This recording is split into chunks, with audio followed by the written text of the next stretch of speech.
Assalamu alaikum, alaikum, yeah. Assalamu alaikum, alaikum, yeah. Assalamu alaikum, alaikum, yeah. Assalamu alaikum, alaikum, yeah. It was a case of when I grew up, I definitely thought religion was something that like my parents instilled in me, but like it was like a social thing. It wasn't something that like I genuinely engaged with into sixth form, maybe university especially. It's nice that I suddenly like thought about it for myself, and so it went from something that was like kind of tradition to something that I actively like engaged with and thought, do I believe in this, and do I like actually fundamentally understand what I'm doing? And so it's nice, I think, like in Oxford especially, like it gives you a chance to think about things.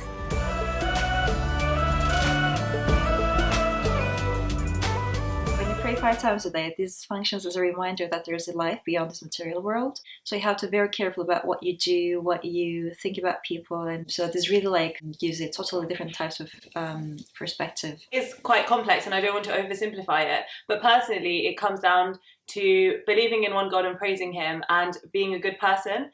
So during my everyday, I'm trying my best to have the faithful and spiritual side of things, but also to be a good person. So in everything that I'm doing consciously, I'm thinking, am I being a good Muslim? It was very much the idea of trying to fit into Western ideals and a Western lifestyle and having to like do the bare minimum to stay religious. Whereas now being religious is something that like I really love and I really like enjoy being. So even just like it, because it affects like what you say, how you dress, what you eat, things like just like going to a restaurant, going to a cafe. You can't order half the menu, but it's no longer like a chore for me. It's something that like that you can take great pride in. So I think one thing that people forget is that wearing the hijab is a challenge every single day, all the time. I think people think that like once you've started, like amazing, you've started wearing the hijab, well done, and it's just plain sailing from there on, and that the hardest bit is the first day that you put it on. And the first day that you start wearing it is really difficult. And actually, wearing the hijab is a conscious decision that women make every single day when they wake up. It's really important for especially the Muslim community to support women who wear the hijab and not to assume that because they're doing it, it's easy. But actually, we're doing it because it's hard.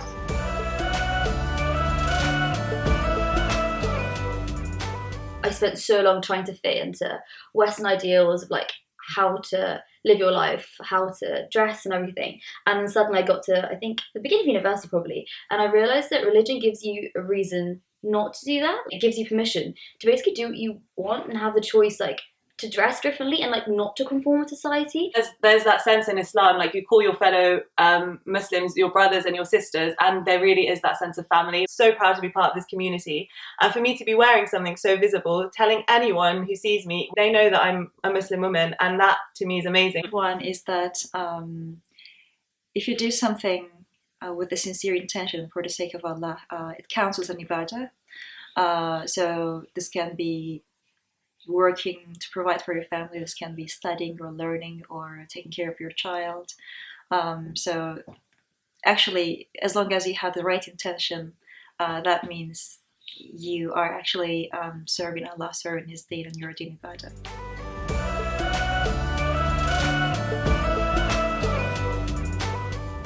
Empowering, I would say,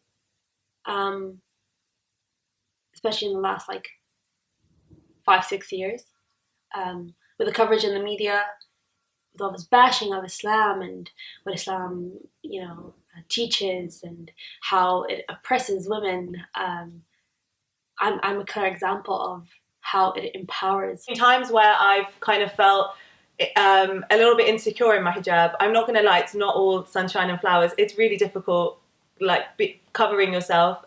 It can affect your self-esteem. It can affect your relationships with other people. I think now that I'm getting older, like in my 20s, I'm starting to really own it, and I think that's something that I'm really proud of. At workplace, you're not perceived as professional as the others because the way you're dressed is somehow perceived as domestic, and you're seen as kind of submissive. So you have to work harder, you have to prove them wrong, and you have to be well equipped intellectually, and then you have to be emotionally resilient in that case. Very conscious of the fact that there is a lot of Islamophobia around, and I'm sometimes walking around with this sense of fear that someone might pull my hijab off or shout something at me. It's something that needs to change, and I really hope like our daughters don't feel like that. But I think that's a big part of being a big part of my experience of being a Muslim woman, is that sense of outcast that you get sometimes.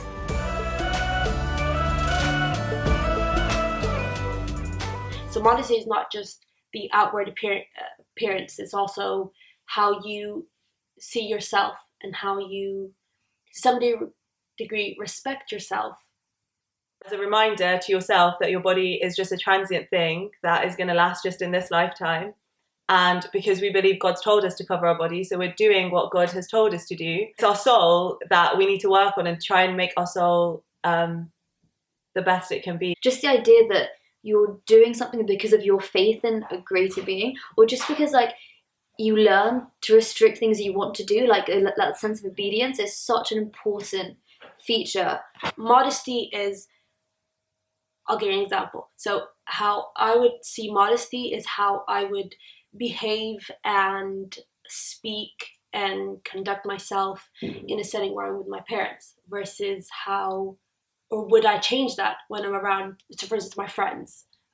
Would my level of respect, for instance, drop? Would my modesty in the way I speak, in the way I treat a person, completely change because I'm in a different setting? It kind of goes from like outwards within, so you're modest, so you're covering yourself, but that is a constant reminder to you that you need to be modest and humble in your actions. So whenever you do a good deed, you should not shout about it, because what matters is the fact that you're doing it for your Lord and He's seeing everything that you're doing. To me, is the ability to have the choice, to decide what you want to do and not be judged for it. It confuses me when people say that Islam contradicts with feminism. That just absolutely baffles me, because to believe in what Islam teaches is to be a feminist, because the two are just go hand in hand together. It's like Western feminist ideals are often tied into like sexual liberation, and in the past how women were held to a higher moral standing than men. And so what modern feminism does is it basically tries to re-equalize it by letting women do what previously men were allowed to do. But what I like about feminism and Islam, like, and how I interpret it, is that from the very beginning, Islam just like puts men and women at equal playing fields. Like, that, like, we expect the same level of behavior from you. We expect the same level of like conduct and courtesy and behavior. And so from the very beginning, you'll never like put it at this unequal footing, which is often what like cultural ideals try to combat. But the problem with, I think, feminism now is that cultural and religious ideals are very different, and trying to, like, when the two mix but get mistaken for each other is where problems arise. Cultural issues that we face about feminism, things like honour killings in like certain parts of the world, like female genital mutilation, like cultural norms you have to fight.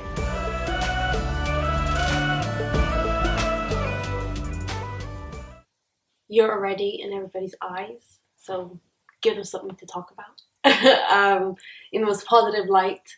Get validation from places that are right, and get validation in the right ways, because it's impractical to tell girls that, you know, just like love yourself, be happy with yourself, because the way society works is you want to feel like loved and needed, but often people feel that you can't be appreciated because you're like doing things for yourself, or like you're not gonna like ever fit in. Genuinely just believe in yourself and what you stand for, and to find what you think matters and to fight for that.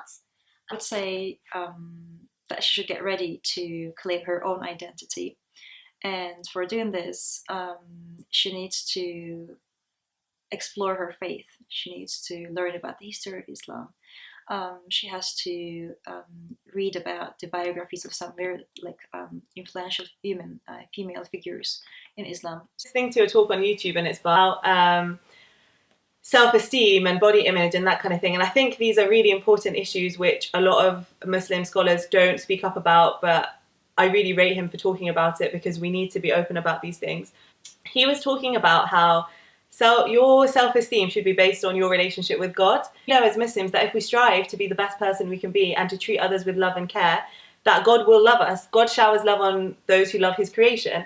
So essentially, like, that's saying, for me to think good of myself, I need to be good to others. And that completely changed the game for me, because it changed how I viewed myself. Because I think with self-esteem, we can get so bogged down with body image and what we look like and whether we look like other women. And I think where I've been wearing the hijab through all my teen years, and I've never looked like the girls in the magazine. I've never fitted in, like, in that sense, because I wear a hijab, and that's why I've been so insecure about it growing up. But once I realised that actually it doesn't matter what people think of me or how people see me, hopefully one day, if I ever have a daughter, I will definitely instill that into her from a very young age, so that she grows up knowing that she just needs to work on her inner self, and then the outward beauty will just shine out.